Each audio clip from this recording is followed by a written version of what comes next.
All right. Welcome to the first episode of the Baseball Time Machine. Today we're going to be previewing the AL East and giving our overall predictions on how that division will shake out. Zakai, how you doing? Good. So, what team do you want to start off with first? I don't know. I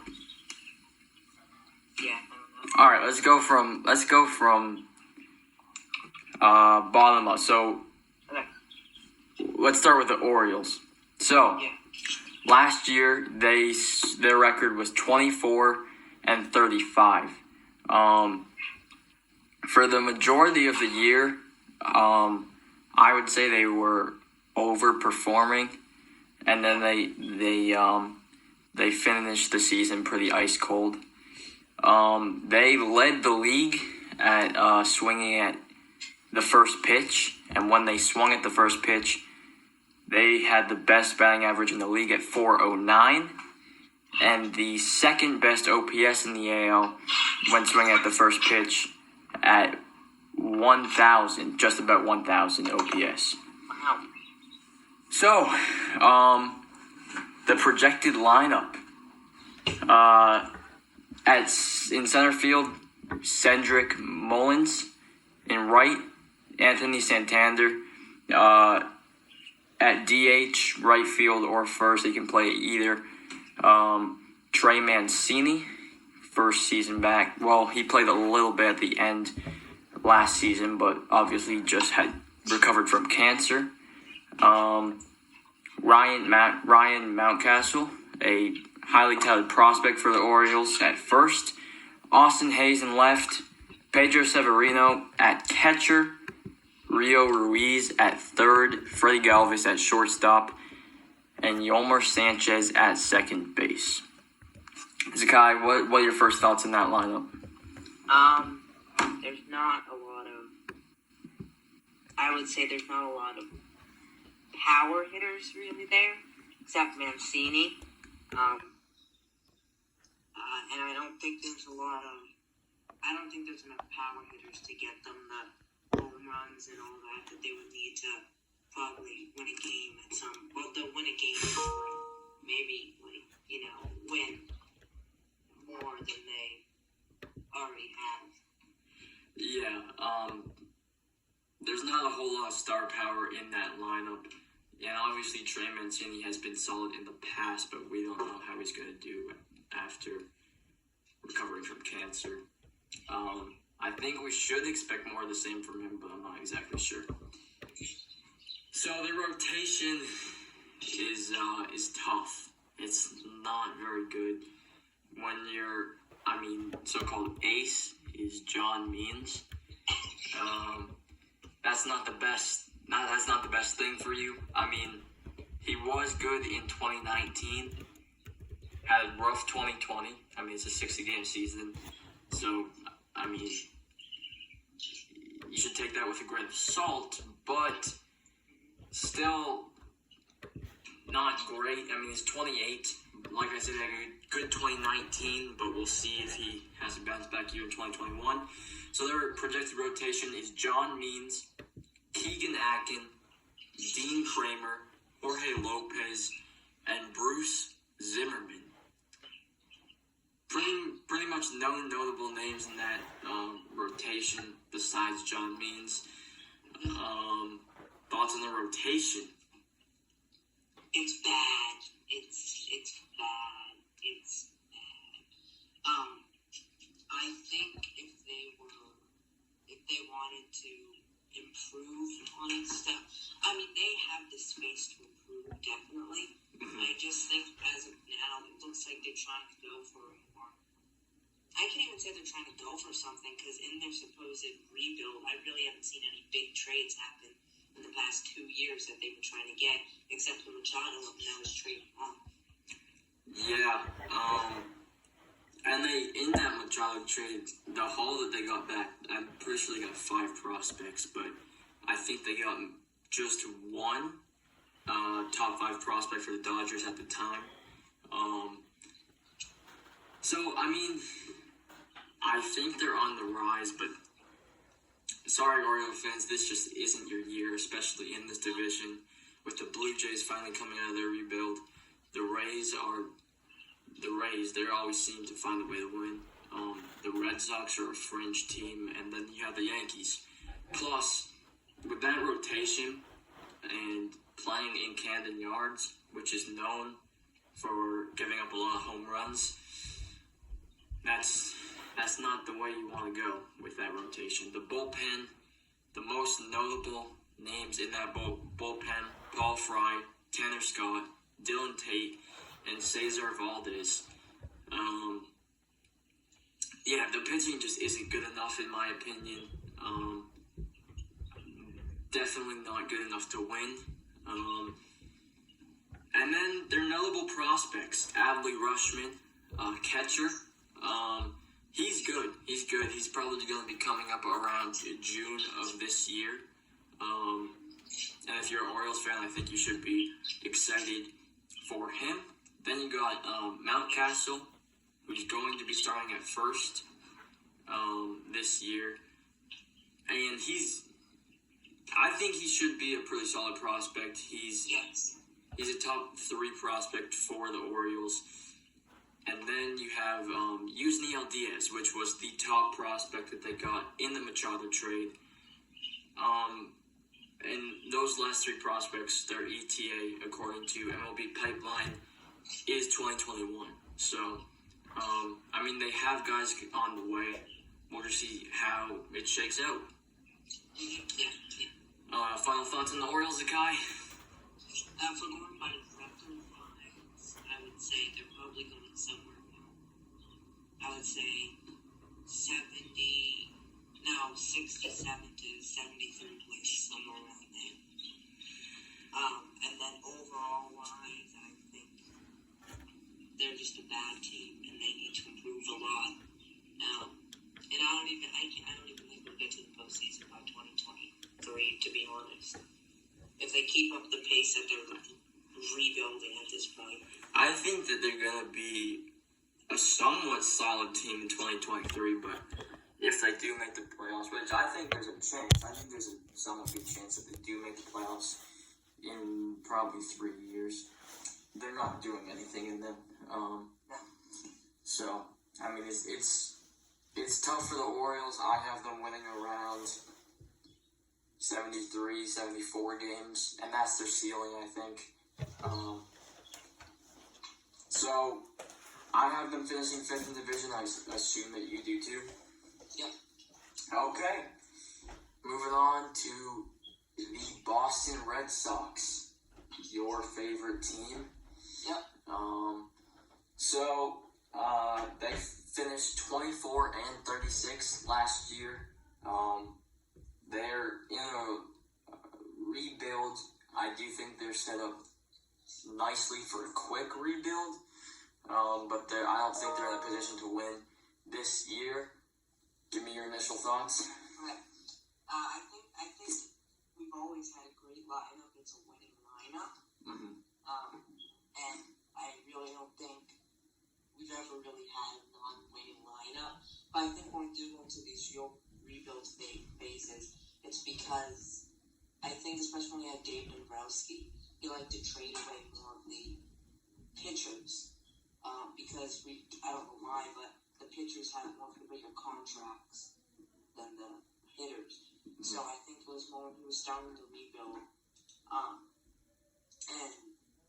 He definitely, when he was starting it back in 2019, I definitely think that he could have probably traded for more pitchers. And I think when Chaim Bloom came in, he was definitely set up in a tough position. But I think since then, I think we have a good lineup. I can say an okay rotation, but the bullpen I think is thing that needs more work. But I think it's definitely much better than before. Yeah, the bullpen was obviously a big struggle for the Red Sox last year. I mean, they did get the addition of Adam Ottavino. I think that's a pretty good pickup. Just talking about the moves that they made this offseason, Jackie Bradley Jr. still is not signed, so as of right now, we don't know if they sign him back. I doubt it, highly doubt it. I guess it's still a possibility. They picked up Kike Hernandez. Pretty solid pickup, probably going to be switching between second. I saw in an interview that he did yesterday. He's also going to be playing short on Xander's off days. And so I think that's a pretty good pickup. Good utility guy. And we'll see how he does in what I assume to be an everyday starting role. He also got Garrett Richards from the Padres. I think that he has a high ceiling, but I mean, it's just something that we'll have to see. We'll see how it shakes out for the Red Sox. I think that if it's the right situation for him, I think he could be a pretty solid pitcher. They also, this isn't an addition, but Erod will be pitching again for them this season. They brought back Martin Perez. Perez? Yes. And yeah, I mean, they also traded Benintendi to the Royals for Franchi Cordero. So, a somewhat busy offseason for the Red Sox. And I like the Garrett Richards signing. So, the projected lineup for the Red Sox. At center field, Alex Verdugo. At third, Rafael Devers. At shortstop, Xander Bogaerts. DH, JD Martinez. Hopefully he has a bounce back year. At left, Hunter Renfroe. That's another guy they picked up. At first, Bobby Dahlbeck. Catcher, Christian Vasquez. Right field, Franchi Cordero. And second, Kike Hernandez. Thoughts on the lineup? I think it's pretty solid. I think the outfield could definitely be better. But it's not bad. But it's not the best. Yeah, I think the Red. Go ahead. I think the Red Sox have always had that solid infield. I think it's really good, and then I think it's just the outfield in that lineup that really needs work. Yeah, having Franchi Cordero in right is definitely not the ideal situation, but I mean, it's the situation you're in, so you gotta deal with it. Rotation.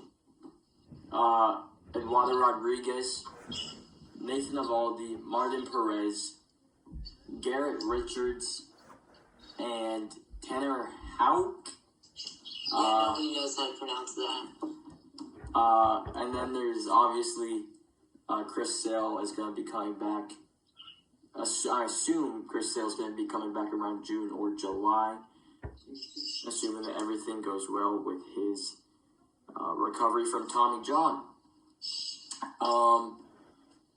The bullpen, Matt Barnes, Adam Ottavino, Josh Taylor, Ryan Brazier, Nick Pivetta. Those are the most notable names in that bullpen. Nick Pivetta they got in the Brandon Workman trade near the deadline last year.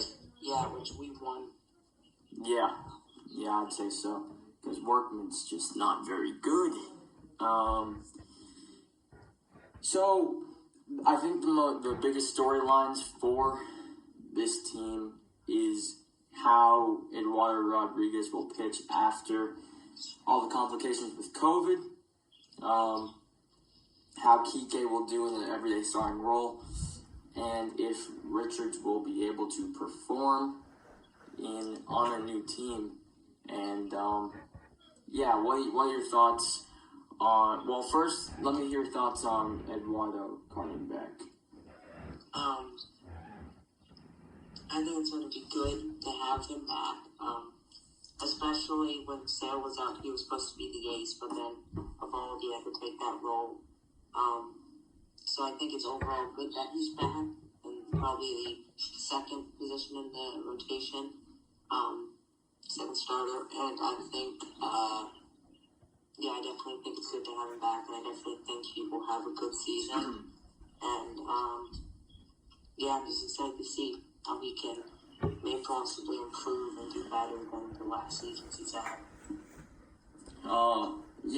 It will be interesting to see how he does. Thoughts on the Garrett Richards signing? I think it was a good signing. I don't think it was too much or too little. And definitely not something that would hurt our budget at all. And I think he's a solid starter. And I think he'll probably get the job done. Yeah, and then the final storyline for the Red Sox this season is Chris Sale coming back around June or July.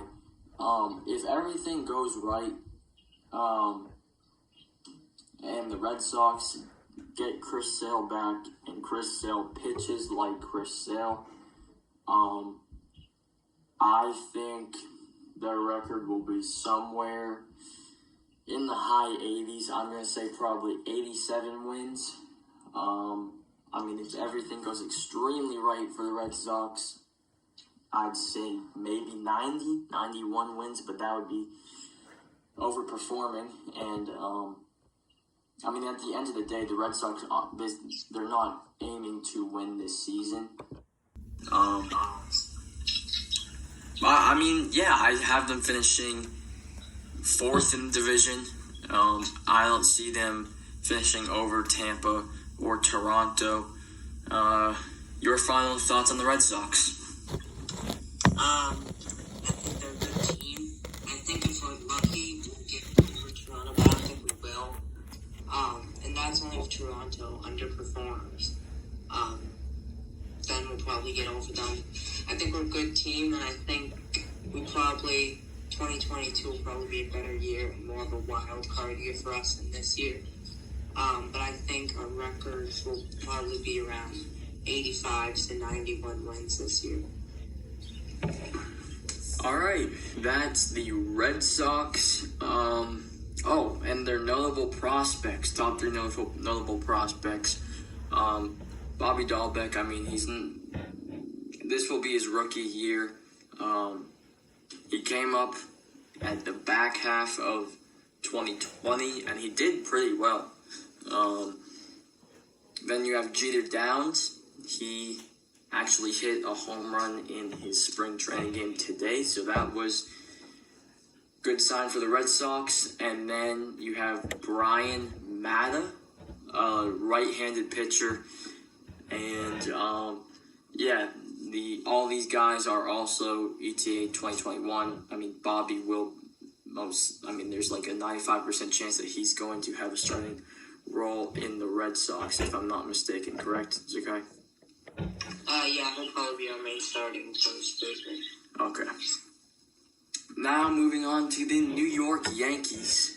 They had a interesting offseason. They finished the last season 33-27. A somewhat disappointing season. 33-27. I thought they were going to do better than that. They fall short again in the postseason, losing in 5 games to their rivals in the Tampa Bay Rays. Another big thing is, how big of a loss is Masahiro Tanaka going to be? Obviously, he goes back to Japan. He was a big part of that rotation, and they also lose Paxton, who went back to Seattle. What are your thoughts on the people that they lost this season? I think Paxton isn't as much of a hit as Tanaka. So I think Tanaka is definitely going to be a hard guy to replace in that starting rotation. And I think at some point, I think, this year, to really fill in that spot. And I really think that they could definitely do better in the rotation as of now. Because you really only have Cole, what was it, Musgrove, right? No, there's Jamison Tayo. Oh, yeah, Tayo. And then... Corey Kluber. Yeah, Kluber. And really the other two, you don't really know. And then Kluber, he's questionable if he'll be good or not. So really you only have those two guys that you can really count on, I think, to get the job done. Yeah, I mean, it will be really interesting to see how Corey Kluber does. Let's just jump to rotation before the lineup of this one. So we got Garrett Cole, Corey Kluber, Jamison Tyone, Debbie Garcia, who is a rookie for the Yankees. He came up last year, and they looked pretty good, in my opinion. And then they get Luis Severino back, who's pretty much always out and pretty much never pitches for the Yankees, coming back from a Tommy John surgery.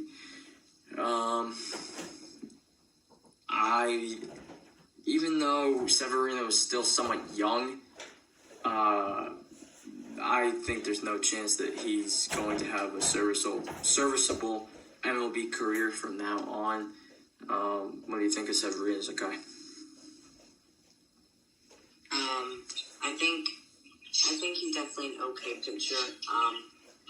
And he definitely has his days where he can be, and his starts where he can be amazing and be the pitcher of the day or the worst pitcher of the day. And I think it's a 50-50 chance for the Yankees. And if the Yankees want to take that 50-50 chance, then they can take that 50-50 chance. But in my personal opinion, I think it would be better to get somebody that you can count on, I think, more. And I think a trade could definitely be possible. But we'll see what happens. So the rotation, at second, DJ LeMahieu, who they almost lost this offseason, shockingly, and they got a bargain on him. I think they're only paying him $14 million a year, which is insane for a player like DJ LeMahieu. But yeah, good bargain for the Yankees on that contract. In right, Aaron Judge. Center, Aaron Hicks. DH, Giancarlo Stanton. First, Luke Voigt. Shortstop, Gleyber Torres. Left field, Clint Frazier. Third base, Gio Urshela. And catcher, Gary Sanchez. That lineup, I mean, there isn't really a hole in that lineup, I don't think. Besides, we'll see how Clint Frazier does. He's never had a consistent role in that MLB lineup. And Gary Sanchez is obviously Gary Sanchez. He's been pretty bad the last 2.5 seasons. Thoughts on the lineup, Zakai? I think there's definitely, they could improve definitely in the outfield a bit. And I think fixing that shortstop situation. And Torres, he's good. But I just think as of now, it's a thing of, do they want to take the chance on it that he will become, a star and he will be their main starter? Or do they just want to take a safe route and trade for somebody else or sign somebody else in the offseason? And definitely Torres, he's had a good, last couple seasons. 2020 was definitely a rough 2020. For him. Yeah. It definitely showed that he could work on some things. But I think as of now, having him there is good until they could find somebody better or until he can prove that he can be in that position for those next 5 years. Yeah, I see them having Gleyber at the shortstop position for this season, and then at least to at least attempt to sign one of the shortstops this next off season. I mean, there's a ton of them: Correa, Story, Seager, who else? Lindor. So there's a ton of options at this shortstop position that they can get next season. I'm not saying to necessarily go out and actually sign one of them, but you got to at least look into it. And then trade Gleyber off, because he still has a good amount of trade value. So let's say you sign somebody like Story, who would absolutely crush at Yankee Stadium, and then you ship Gleyber off and get a good package for him. I think that's the ideal situation in New York, but I don't know. We'll see. The bullpen. The most notable names: Aroldis Chapman, Zach Britton, Chad Green, Darren O'Day, Justin Wilson, and Domingo German. But no, it's Domingo German. My bad. The bullpen's pretty good. I mean, Aroldis Chapman is good in the regular season.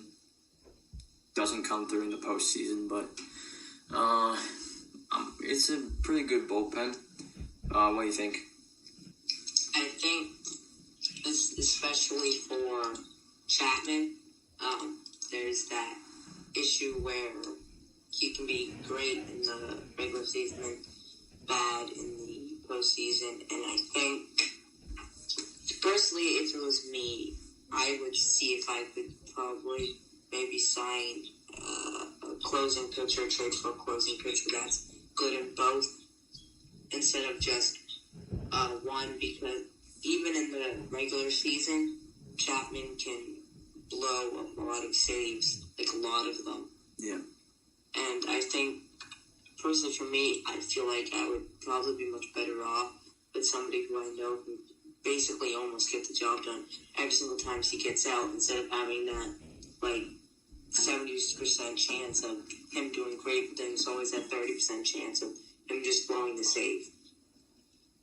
Yeah, I mean, it's a lot of the time it's a roll of the dice with Chapman.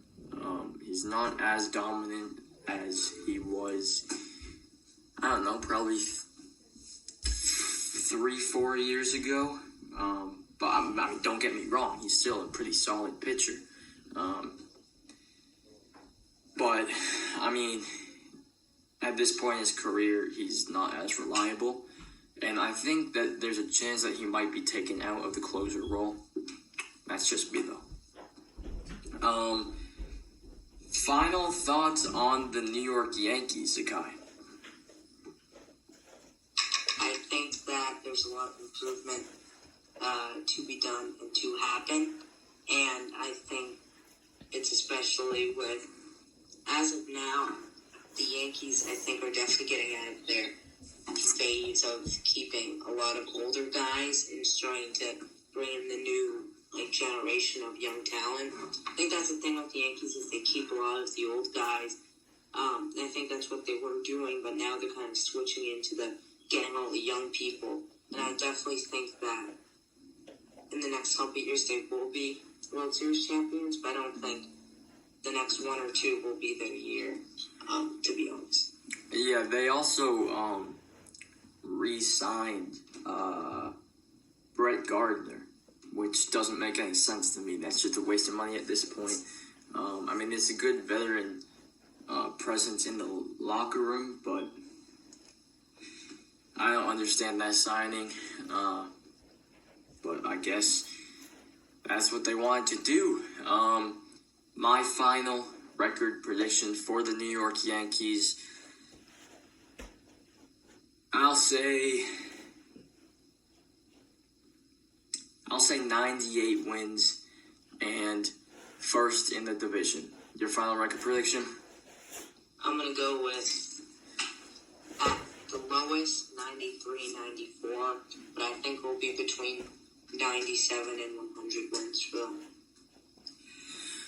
And first? Yeah. Okay.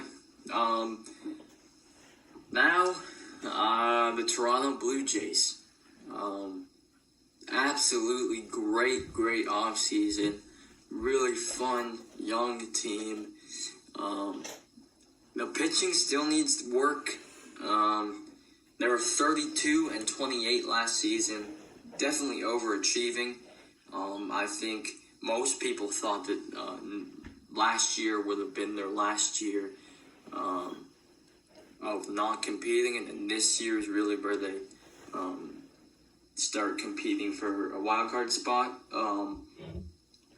But I think they came out of the rebuild ahead of schedule. I think there is a chance that this team doesn't do as well as people think because they're still young.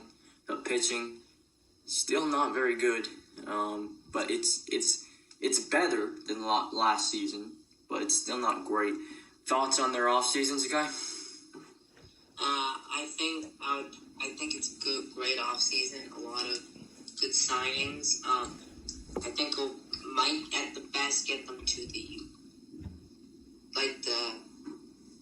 third place wild card spot.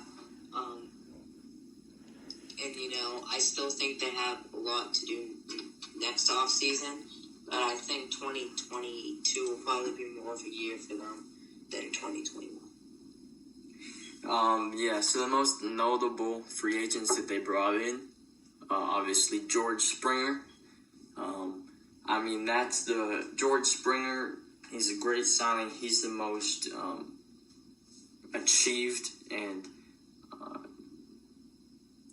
I think he's going to be. He's a World Series championship, taking away the cheating and everything. He's technically a World Series champion, and he's a World Series MVP. So he knows what it's like to win, and I think it's a really good signing. They also brought in Marcus Semien, a pretty solid shortstop. They have Bo Bichette at shortstop, so I think they'll put him at second. He had a down year last year, but we'll see how he does in 2021. This season. We'll see how he does. It's still a pretty good signing. They also bring in Kirby Yates, veteran closer from the Padres. You look at the guys that they brought in. They brought in 4 solid guys: Springer, Semien, Robbie Ray, and Kirby Yates. That's a loaded offseason. So their lineup: George Springer, Marcus Semien, Bo Bichette, Teoscar Hernandez, Vlad Jr., Kevin Biggio, Robbie Tellez, and Danny Jansen. That's a good lineup. What do you think, Sakai? I think it's solid. I think they're definitely positions where they could, improve a lot. And I think, I think there's a lot that they could improve on, especially in the infield area. But as of right now, I think it's a nice team to have. I think it's a great team. And I think it just seems like everybody gets along in the clubhouse. And I think that they'll definitely do great things in the future. But I just don't think this year, as of now, that they will go as far as people are expecting them to go. Yeah, I think the rotation is still where they get shot in the foot.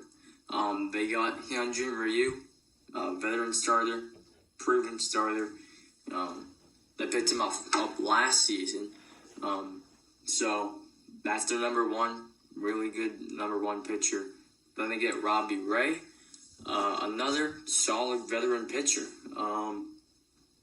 They have Nate. This is where it drops off. Nate Pearson, Tanner Roark, and Ross Stripling, who they acquired from the Dodgers at last year's deadline. So that rotation, it's really where, you look at the lineup and you say, okay, this team can go deep. Then you look at the rotation and you say, hold up, that's not a team that can go deep in the playoffs. Zakai, thoughts on the rotation?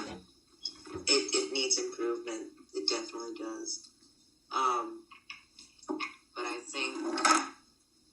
as of now, I think if they think it's going to get the job done, then they think it's going to get the job done. But I think they still need to add one or two okay relievers to get to the spot where people want them to be.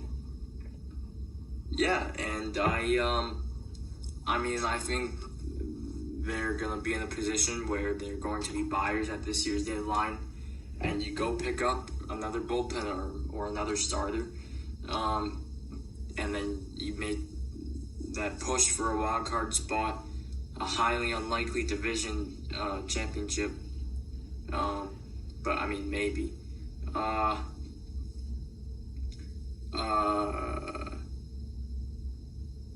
Yeah.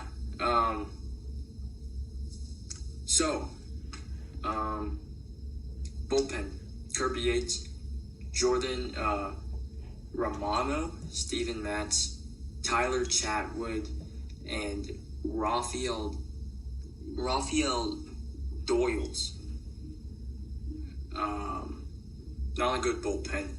Zakai, thoughts? I'll be right back. I have to go do something real quick. You just put your thoughts. I think as of now, the bullpen is struggling. I think they need to fix it up, like fully improve it, for them to have a good, solid bullpen. As of right now, it's kind of rated like a B minus. It's or C plus because it's there, but it's not like there. Like on paper, you may think it's a good bullpen, but performance-wise, or at least what I've seen from the bullpen, it's not good. It's not good. Yeah, I think this is what they need to improve, and I think in the future,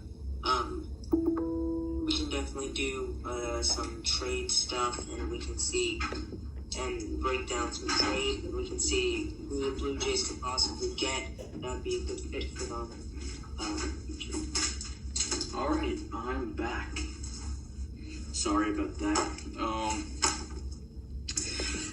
Okay, so my personal thoughts on the bullpen: not good. Not good. You look at the series with the Rays in the postseason last year. Even Ryu in that first game wasn't good, and so when your ace doesn't perform in the playoffs, and then the rest of your rotation and your bullpen isn't very good, you can't go deep. Good pickup in Kirby Yates, but besides that bullpen's bad. It's just straight up bad. And then their notable prospects: Nate Pearson, Alejandro Kirk, and Simeon Woods Richardson. So this team's already so young, and especially Alejandro Kirk. Catcher is a weak position for them, Danny Jansen. So this team's still gonna get younger, and they're gonna get better. I really like where they're at. Record predictions, guy. I think as of now, lowest 84 wins, and I'm predicting 89 to 92 wins. Okay, you ready for this? This one's gonna shock you. My record prediction is 95 wins and second in the division over the Rays. Wow. Yeah, I'm pretty excited about this team. I don't think they'll do anything in the playoffs. Most likely a wild card loser, but they're built to compete for a long time. So yeah, I like this team. And finally, moving on to the Tampa Bay Rays, reigning AL champs. My dog's barking. This team, I'm extremely suspect on. I think that they'll step down. Now, don't get me wrong, they're going to have a good season. They always seem to have a good season.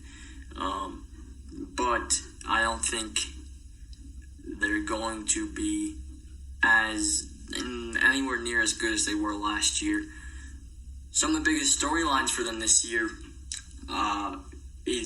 well, the first one, in my opinion, is will Randy Arozarena continue to be dominant, or will pitchers figure him out and he'll just kind of fall off and be average? What do you think, Zakai, on Randy Arozarena?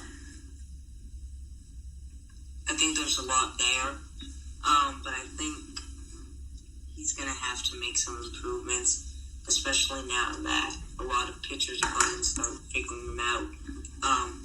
So I think he's definitely going to have to change his way if he wants to continue that kind of power, that kind of playing level. Yeah. Personally, I don't think that he'll continue to play at the level he was in the playoffs, but, I mean, I'm hoping he proves me wrong because, I mean, if he does, he'll be one of the best players in baseball. So that'll be interesting to see. How big of a loss will Blake Snell be? I mean, that was their ace. He balled out in the playoffs, specifically the World Series.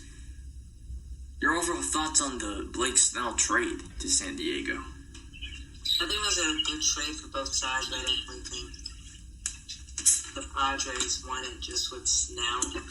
Mm-hmm. But I think it was a good return. I think the Rays got. And I think overall it probably might be for the better. Yeah, I mean, it's still a big loss in that rotation, but that rotation's still good. It's still a pretty good rotation. And the final storyline for the Rays this upcoming season is, will there be a World Series hangover? A ton of teams, after making the World Series, have that hangover. The Nationals did last year, only I expected that because they're not very good. The Red Sox had that in 2019, and the Dodgers had that earlier in the season in 2018. So, I mean, it will be interesting to see if there's that World Series hangover there, or if they'll just be the solid Braves that they always are throughout the season. Do you think there'll be hangovers, Zakai? Yes, definitely. Yeah, I do too, but I mean, we'll just have to see. So, the projected lineups. In right, Austin Meadows. At second, Brandon Lau. In left, Randy Arozarena. At first, Ji-Man Choi. At third, Joey Wendell. DH. Yoshi Tia. I can't pronounce that, but I'm sorry. At shortstop, Willie Adames. Then you have Kevin Kiermaier. And at catcher, Mike Zunino. This lineup was not very good in the World Series. It's not that good to begin with. How do you think the offense will be for the Rays this year? I think it's gonna be a struggle, but I think they're gonna pull through with it. Good. Yeah, it's gonna be interesting to see how I mean, like I said, I think not only is the lineup not very good, but then if they have that hangover, it's gonna be worse. So, I mean, we'll see how that lineup does against rotations like the Yankees. We'll just have to see. The Rays rotation, I think, is the best in the A. Houston, what's another team that would battle them for a wild card spot? I can't really think of one. I mean, in that AL Central, so they're either going to be having to battle the White Sox or the Twins, so that's going to be tough. But I do think that they will get that second wild card spot. But yeah, final record prediction 92-70. What do you think, Zakai? I'm gonna go with 94-68. And second in the division? I think, yeah, second. Second. All right, so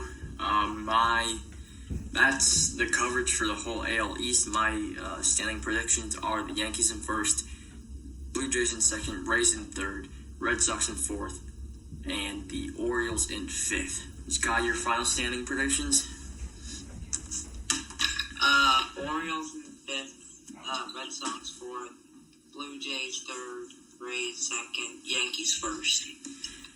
Okay, and that will wrap up the first ever episode of the Baseball Time.